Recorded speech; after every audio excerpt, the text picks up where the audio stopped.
جرمنی سے موصول ہوا ہے.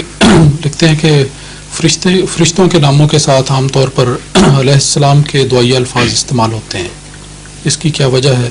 کہتے ہیں سوال اس لیے ذہن میں آیا ہے کہ فرشتوں کا مقام تو کامل اطاعت کا ہے اور ان کا کوئی حساب کتاب بھی نہیں ہوگا. اس لیے ان کو سلامتی کی ضرورت نہیں کہ نبیوں کے ان کا خیال تھا کہ حضرت جبریل کے متعلق آتا ہے عام طور پر. جی.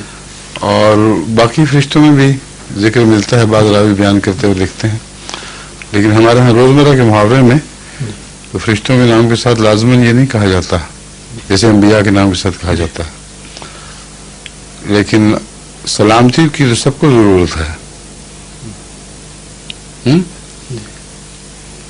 کہ نہیں ضرورت ہے. سلام خدا کا نام ہے، خدا کا اسم ہے.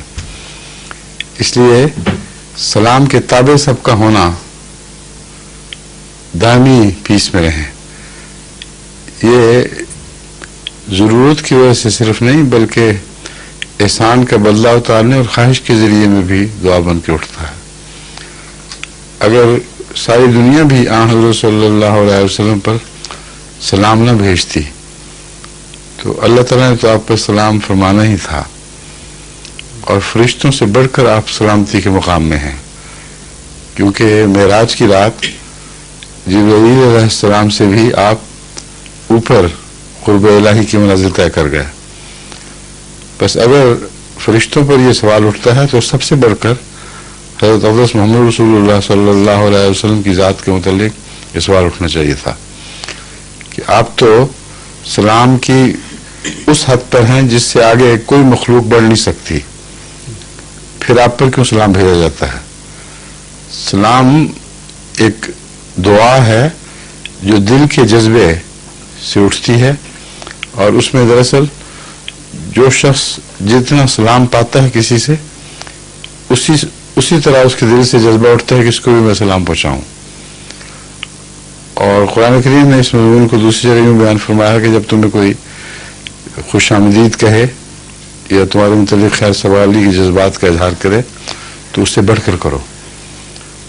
بس درود کی حکمت بھی وہی ہے، فرشتوں کو سلام بھیجنے کی حکمت بھی وہی ہے کہ اگرچہ ان کو ہمارے سلام کی ضرورت نہیں، مگر سب سے اعلیٰ دعا جو ہے خیر سگالی کی وہ سلام ہی ہے.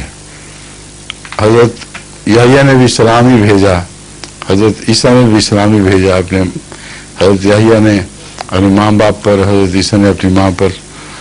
تو یہ سارے امور جو ہیں ایک دوسرے سے منسلک ہیں. جذبہ وہی ہے کہ ضرورت ہو یا نہ ہو سلام بھیجنے والے کو ضرورت ہے کہ وہ اپنے جذبات احسان مندی کا اظہار کرے اور سلام بھیجے. بس جو فرشتوں سے فیض پاتے ہیں وہ انہیں ضرور سلام بھیجتے ہیں، جن کا کوئی تعلق ہی نہیں اس سے غرض ہی کوئی نہیں فرشتوں کو. اسی لیے خاص طور پر جبرائیل علیہ السلام پر خصوصیت سے سلام بھیجا جاتا ہے کیونکہ وہ ذریعہ بنے سلام کو زمین پر پیغمبر کے طور پر لانے کا، حضرت صلی اللہ علیہ وسلم تک کامل سلام پہنچانے کا آپ جب ذریعہ بنے. اور جب آیا کرتے تھے تو سلام کہا کرتے تھے. اب روایت مجھے یاد نہیں مگر یہ ہو نہیں سکتا کہ رسول اللہ صلی اللہ علیہ وسلم بھی جواباً سلام نہ کہتے ہوں.